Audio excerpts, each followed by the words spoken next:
Dados kita tahu semua nabi itu punya mukjizat. Ya, semua nabi itu punya apa? Mukjizat. Mukjizat itu hal yang luar biasa yang memastikan manusia itu tidak bisa menyainginya atau menandinginya. Dan rata-rata mukjizat nabi dulu itu fisik. Misalnya ontanya Nabi Soleh itu kan onta tapi keluar dari batu, itu kan aneh. Aneh sekali. Atau tongkat Nabi Musa bisa simsalabim mengeringkan laut apa? Merah.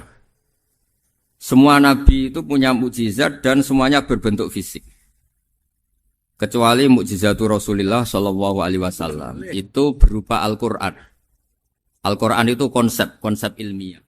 Terus kata Rasulullah sallallahu alaihi wasallam, tapi saya karena Quran itu justru berharap pengikutku besar dan sampai hari kiamat. Sekarang kita logika ya. Andaikan kamu punya tongkatnya Nabi Musa, kalau kamu suka uang, kepikirannya dijual apa dipakai? Kalau kamu suka uang, dipakai. Kalau kamu ahli suudon itu pikirannya ndak, ini asli ndak. Karena yang melihat di Turki itu ya sebagian gitu. Kalau yang suka perdukunan itu bayangkan tuh miliknya. Mungkin dipakai ngakali orang atau apa, pokoknya bayangkan tuh miliknya. Kalau yang kolektor pikirannya itu nanti ini laku berapa. Tapi kalau peneliti mungkin pikirannya itu ini asli apa enggak? Bukti aslinya apa? Repot lah. Lagi pula kalau kamu punya utang terus mau apa? Istri kamu marah mau apa? Kalau pakai tongkat. Nah, beda dengan mukjizatnya Quran itu semuanya apa? Ilmiah. Orang yang sedang harmonis dengan istri bisa pakai ayat di antara ayat-ayat Allah itu apa? Wa ja'ala bainakum mawaddatan warahmah. Nanti kalau ditakdir cerai, saya tidak menyarankan cerai. Kalau ditakdir cerai, itu masih dimotivasi sama Allah wa iyyatafarraqa yughnillahu kullam min sa'ati. Jika suami istri itu cerai, jangan-jangan suaminya dapat istri lebih baik, istrinya nanti dapat suami lebih baik. Jadi yang masa lalunya dianggap prahara. Kan banyak orang suaminya meninggal ketika nikah lagi ditanya, kangen sama suami pertama, alhamdulillah ini lebih baik. Padahal suaminya yang meninggal itu berharap istrinya ini kangen, ternyata dia sudah syukur dapat suami yang lebih baik. Jadi Quran itu menunggui kita ila yaumil qiyamah. Kita tidak bunuh diri, itu ya barokahnya Quran. Karena problem apapun kita dinasihati apa sabar, apa dinasihati sabar. Kan nggak mungkin kamu pegang tongkatnya Nabi Musa punya masalah apa saja ngelihat tongkat, bisa apa tongkat? Tapi kalau Quran kan nasihat, solusi. Makanya Nabi berharap dengan Quran ini saya berharap pengaruh saya, pengikut saya terbanyak ila yaumil qiyamah. Terus beliau dikomentari begini sama ini Fathul Bari, sarahnya Bukhari. Al-muradu anna mu'jizatil anbiya inqaradat binqiradi a'sorihim. Falam yusyahidha illa man hadaraha. Problem mukjizat nabi-nabi dulu itu kan fisik. Sehingga yang tahu kalau Nabi Soleh punya unta yang ajaib, itu yang tahu ya hanya yang hadir saat itu. Yang tahu kalau tongkat Nabi Musa bertuah, itu juga yang tahu hanya yang hadir saat itu. Selebihnya tahu tongkat ya di museum. Tapi kalau Quran menjadi solusi, menjadi panduan, menjadi pegangan itu ila yaumil qiyamah. Kita beri contoh ya Quran panduan yang paling gampang misalnya begitu. Dulu ini cerita ya. Dulu itu ada orang kafir cerdas namanya Jubair bin Mut'im. Itu saking pinternya dia, pinter juga tokoh. Itu sebagai delegasi pembebasan Asra Badrin. Jadi tawanan-tawanan perang Badar itu mulai dulu ya ada negosiasi mau dibebaskan. Terus orang-orang kafir ini menugaskan namanya Jubair bin siapa? Mut'im. Ini ada di Bukhari. Karena ini ngaji di Jakarta. Kalau orang nggak tahu hadis juga tanya ini sahih ndak gitu. Wong nggak tahu kok tanya itu aneh. Padahal kalau dibodoni itu ya nggak tahu. Tapi ya tetap tanya, hadisnya ini sahih ndak? Ini kata kiai apa kata nabi ini ya ribet. Memangnya kata nabi kamu dengar kan ya lewat kiai. Memang. Setelah itu Jubair itu datang ke Medina. Dengerin, datang ke mana? Medina. Kemudian dengar Nabi baca Wattur pas sholat maghrib. Jubair karena Nabi dulu gak ada hotel, gak ada pondok ya. Pondoknya Nabi hanya Sufah itu. Nabi baca maghrib, bukan diskusi, bukan debat, baca. Wattur wa kitabi mastur fi raqim mansur wal baitil ma'mur wasaqfil marfu wal bakhril masjur terus. Kemudian sampai pada titik ayat am khuliqu min ghairi syai'in. Masa manusia atau alam raya yang maujudat, yang nyata, yang wujud nyata. Kemudian asal usulnya itu ketiadaan. Ini kan hadhil alam maujud. Alam ini kan nyata. Masa sesuatu yang nyata, penciptanya itu tidak nyata. Jadi nggak mungkin ada faham nihilisme. Kalau faham nihilisme berarti melahirkan teori begini. Al-adamu yakhluqu maujudan. Sesuatu yang tidak ada, menciptakan yang... Itu kan akal nggak bisa nerima. Kalau sesuatu ini ada, penciptanya pasti ada. Terus, akhirnya Jubair bin Mut'im itu simpuh di depan Rasulullah. Terus bilang, ya Muhammad kada qalbi ayatir. Hampir saja hati saya terbang. Kalau riwayatnya Imam Ahmad, faka'an nama sudi qalbi, hati saya ini hancur. Semua teori yang saya bawa untuk ngelawan kamu, sekarang luluh semua, hancur semua. Yang benar adalah teori Anda, bahwa Tuhan itu satu, dan Tuhan itu ada sebelum semua makhluk. Coba kalau Nabi Muhammad ada Jubair bin Mut'im terus menyembunyikan tongkat dekat mihrab. Terus dilihat ini apa. Paling pikirannya ini dari kayu apa. Terus yang bentuk tongkat itu tukang pemahatnya siapa? Kok kurang keren kalau di Blitar gimana ya? Kan malah panjang. Kira-kira kalau mukjizat itu dari tongkat itu malah panjang. Panjang lah pokoknya. Panjang. Lagi pula kamu coba kan gak ngarah mandi. Itu yang mandi kan nabinya bukan tongkatnya. Coba tongkatnya Nabi Musa coba anak-anak beki itu. Dipakai mukul kucing aja gak mesti mati itu. Jadi enggak jelas mukjizat-mukjizat seperti itu enggak. Tapi kalau Quran menunggui sampai saking hebatnya Quran, teori rasionalitas soal kampanye di mana-mana. Tingkat validitas, tingkat kebenaran Quran. Itu bahkan bisa diuji tanpa membuktikan. Tanpa apa? Cukup pakai akal. Ya, terus saya teruskan. Fala yamurru terus al-murad anna mu'jizatil anbiya in qaradat bi qidari a'sam satu wa mu'jizatul Qur'an mustamirratun ila yaumil qiyamah. Wa kharquhu lil adat fi uslubihi wa balaghatihi wa ikhbarihi bil mawhibat. Terus kata ini yang ngarang Fathul Bari sarahnya Imam Bukhari. Fala yamurru asrun minal a'sar illa wa yadharu fihi shay'un mimma akhbara bi annahu sayakun yadullu ala sihhati da'wahu. Wa hadza aqwal muhtamilat. Wa takmiluhu fil ladzi ba'da. Wa qilani ya. Anal al-makna anal mu'jizat al-madiyah kanat khissiyatan tusyahadu bil absar kana qati sholeh wa asa Musa. Mukjizatnya nabi-nabi dulu itu hanya penyembuh, hanya pelengkap, hanya nuruti keinginan mata. Seperti dahsyatnya apa? Laut Merah di sebelah apa dipukul sama tongkatnya Nabi siapa? Itu semuanya itu hanya memanjakan mata. Urusan mata. Terus wow itu. Tapi kalau mukjizatnya Nabi Muhammad itu berdasar akal. Maksudnya berdasar akal nih dengerin ya. Dengerin betul. Ketika Laut Merah terus tersibak kan wow itu keren kan? Terus kita bilang menyimpulkan, wah kita tidak akan mampu. Itu bodoh sekali kesimpulan kita tidak akan mampu. Meskipun bikin nyamuk Anda juga tidak mampu. Loh untuk memutuskan tidak mampu saja kok sampai pertunjukan seperti itu tuh laopo, cek goblok gitu.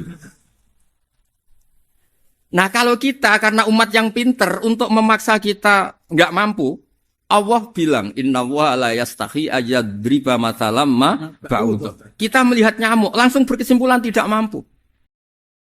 Saya berkali-kali cerita nyamuk itu sudah kecil, masih punya urat, uratnya kayak apa? Masih punya kuman, kumannya seberapa? Ya enggak? Nyamuk itu kecil, punya organ tubuhnya punya urat. Itu kalau kamu pinter, antara tongkatnya Nabi Musa menyibak Laut Merah sama nyamuk itu sama-sama berkesimpulan melahirkan satu faham bahwa kita tidak. Loh, untuk memaksa tidak mampu saja kok nuju pertunjukan ada onta keluar dari batu. Nakotu soleh, ada tongkat yang bisa mengeringkan laut. Cik goblok ya. Lah kita alhamdulillah ada jenis goblok yang seperti ini. Untuk ikrar bahwa Allah itu hebat ala kulli syai'in, cukup lihat nyamuk. Kagum kan? Sudah tidak usah bikin hidup. Saya berkali-kali mencontohkan. Para pemahat tak suruh bikin patung gajah itu mampu. Tak suruh bikin patung nyamuk kalau bisa. Nyari materi dari apa? Gampang mana bikin patung gajah sampai patung nyamuk? Gajah, makanya Allah bikinnya contoh itu untuk ijaz itu pakai nyamuk, bukan pakai gajah. Itu kalau ustadz-ustadz yang agak jorok malah contohnya nyamuk, Gus. Itu kecil. Itu kayak apa? Di dalamnya dia hamil. Itu anaknya kecil lagi, telurnya kecil lagi, itu gimana itu cara bikin itu? Makanya di sini ada kitab Itqon, itu komentarnya itu lucu. Ini kitab Al-Itqon karangannya Imam Suyuti. Ini persis komentar saya tadi ya. Kata Imam Suyuti, pengarang kitab Itqon, wa ya imma khissiyah wa imma akliyah. Jadi mukjizat itu ada yang fisik, bisa dilihat indra, panca indra, bisa dilihat akal. Wa aktsaru mu'jizati Bani Israil kanat khissiyah li baladatihim. Bilada itu goblok. Wakillati basairihim. Dasar wong goblok. Mukjizat kok ngenteni sing wow. Maksudnya dasar untuk ngakui Allah hebat saja kok nunggu hal-hal yang seperti itu. Paham kan? Mergo likil lati napa aklihim. Wa aksaru mu'jizati hadil ummah akliyatun li farati dzakaihim wa kamali afwahihim. Dan mukjizatnya umat ini semuanya berdasar akal karena sudah cerdas. Jadi andaikan kita melihat tongkatnya Nabi Musa menyibak Laut Merah dengan melihat nyamuk, kesimpulan kita sama. Sama-sama wow, sama-sama keren, sama-sama memastikan kita tidak mampu. Makanya terus Quran menerangkan kita wa ma min dabatin fil ardi wala ta'iri yatiru bi janahihi illa umamun amsalukum. Jadi keseharian kita lihat burung kok terbang. Itu sudah ayatun min ayatillah. Paham nggih? Dados niki kudu bangga ditunggoni napa Quran, nggih ditunggoni napa Quran. Wa mu'jizatul Quran tusyahadu bil basirah fayakunu mayatabi'u li ajlihi aksar.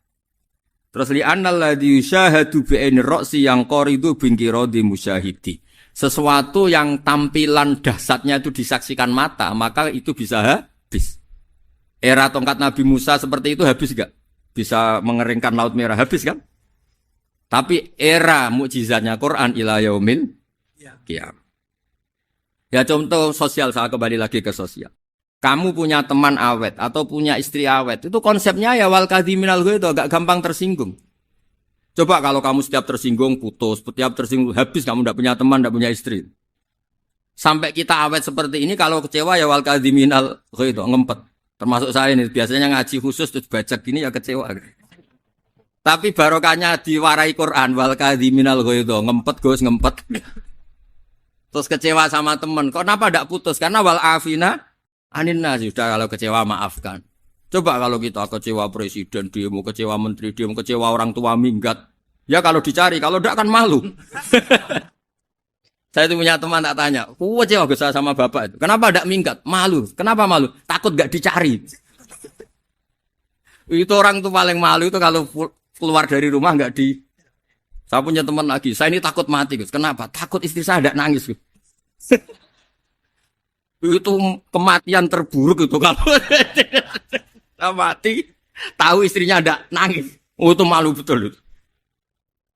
Makanya jangan mati, pokoknya pastikan orang sekeliling Anda nangis itu baru berani mati, kalau enggak jangan. Ya jadi mukjizatnya Nabi itu luar biasa. Nah ini terus saya teruskan ya, makanya mukjizat terbesarnya Nabi adalah Al-Quran. Karena Al-Quran itu cerita tentang hukum-hukum akal, cerita tentang logika-logika peradaban. Misalnya logika peradaban, contoh paling gampang. Di Quran itu ada sekian ayat yang Allah cerita peradaban. Misalnya wa ahsinu innallaha yuhibbul muhsinin. Itu dikutip, terus kemudian disimpulkan dalam peradaban. Kata Sayyidina Ali karramallahu wajhah ngendikannya gampang. Ahsin man syi'ta takun amirah. Kamu berbuat baik saja sama seseorang, maka otomatis kamu akan jadi pemimpinnya. Ada orang gak tamat SD, gak tamat papa, gobloknya minta ampun. Tapi karena gaji seorang pakar, kamu tak gaji 1 bulan 1 miliar, perusahaan saya jadikan besar. Itu dikongkan ngalor ngidul ya nurut. Hanya karena dia ihsan. Terus wastaghni amman syi'ta takun nadhira. Saya ulang lagi. Wastaghni amman syi'ta takun nadhira. Dan kamu jangan butuh orang lain, siapapun dia, maka kamu akan setara. Misalnya ada menteri orang antri mau salim, tapi kamu tidak butuh kan tenang saja. Tapi kalau kamu butuh, habis kamu. Ya kan? Kamu tidak butuh seseorang, maka kamu posisinya akan setara. Kamu harus sopan karena punya utang jasa. Kalau nggak punya apa-apa kan setara. Ya enggak? Misalnya kamu jajar rektor atau jajar menteri, jajar apa saja. Kalau kamu tidak punya utang kan, kamu jajar menteri tidak punya utang. Sama jajar satpam tapi punya utang, takut mana?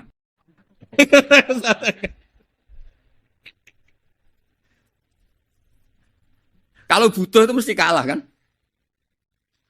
Ada pejabat misalnya nggak begitu cantik sama perempuan cantik yang kamu butuh ingin dicintai, takut mak. Padahal nggak jelas orang ini pangkatnya apa. Jadi dalam hukum sosial itu kata Sidin Ali wastaghni aman syi'ta takun nadhira. Kamu jangan butuh seseorang maka kamu akan setara. Terus yang terakhir wahtas ilaman syi'ta takun asiro. Asiro pakai sin. Dan silahkan butuh seseorang maka kamu akan jadi budak dia. Ya coba misalnya Anda seorang profesor, seorang alim, seorang getop. Misalnya mencintai janda di ujung kampung sana, jalan kaki 2 kilo. Padahal itu gak tamat SD. Tapi gara-gara seneng, kacau kan? Logika kepangkatan hilang semua kan? Jadi itu hukum peradaban. Itu mewakili isi-isi sosial yang diterangkan Quran. Ya, dari paketnya 3 tadi ya. Ahsin man syi'ta takun amirah. Kamu berbuat baik sama seseorang, maka kamu bisa memimpin. Wastaghni amman syi'ta takun nadhira. Kamu jangan butuh seseorang, maka kamu akan setara. Mbok kamu ketemu orang terkaya di dunia. Ya ketemu orang terkaya di dunia, kamu jejer, kamu tidak butuh dia. Tenang kan bisa setara kan? Tapi kalau butuh, harus sopan, ngajukan proposal, harus berakhlak karimah. Makanya sekarang, Anda kok berakhlak kenapa? Ternyata mau nyalek. Biasanya ndak berakhlak kok berakhlak. Ada apa ini? Makanya guyonan di Rembang itu Beb Husein itu. Kalau ada orang mendadak sopan sama temannya curiga, kok tumben sopan, mau utang ya?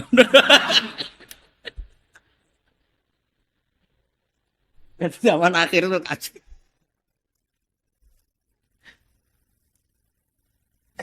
Ya di semua daerah gitu ya sama Pak Rektor ya.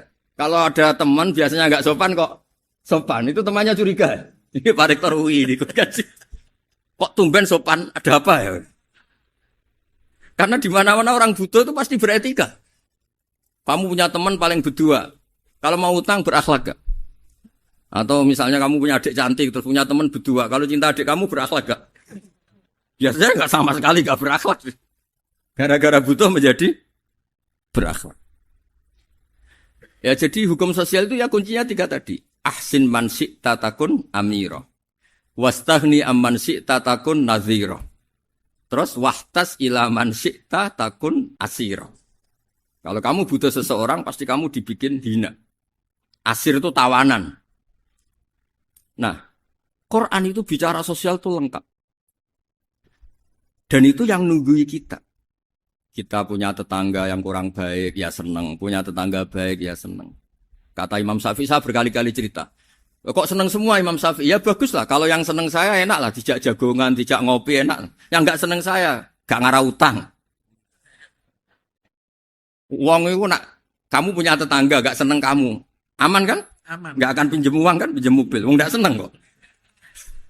Makanya Imam Syafi'i itu kalau ngedikan luar Syafi'i, diceritain orang. Ya Aba Abdillah bagiannya. Ya Aba Abdillah orang itu gak seneng kau. Bagus lah.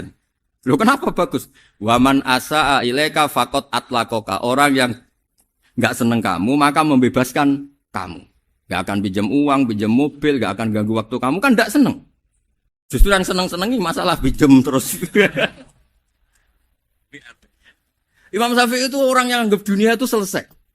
Ada yang cerita, ya Aba Abdillah, orang yang tadi cium tangan engkau, yang hormat engkau, di luar maki-maki engkau, ngerasain engkau, ngata-ngatain engkau. Ya bagus lah. Kok bagus gimana? Berarti saya wibawa, depan saya tidak berani. Katanya. Berarti saya wibawa di depan saya tidak berani. Oleh itu makomnya sudah kulillah sumadarhum fi khawdihim yal'abun, sudah dunia itu selesai, sudah agak penting semua. Nah, itu kalau kamu anak-anak beki ahli Quran sudah ayatnya kulillah sumadarhum fi khawdihim yal'abun, sudah lihat Allah saja agak penting, makhluk-makhluk itu. Dah makhluk semua agak penting, sepenting Allah. Nah, kita ini ditunggoni mukjizat seperti itu. Bayangkan misalnya kita ditunggoni tongkatnya Nabi Musa. Saya ngajar di sini terus ini tongkat. Terus nanti yang tanya, Gus itu kayu apa, Gus? Nanti yang kolektor tanya itu harganya berapa, Gus? Ruwet apa? Terus yang ahli seudon itu asli enggak, Gus? Wah. Yang ahli seudon kan mesti tanyanya gitu, itu asli enggak, Gus? Repot pokoknya. Tapi kalau Quran kan jelas.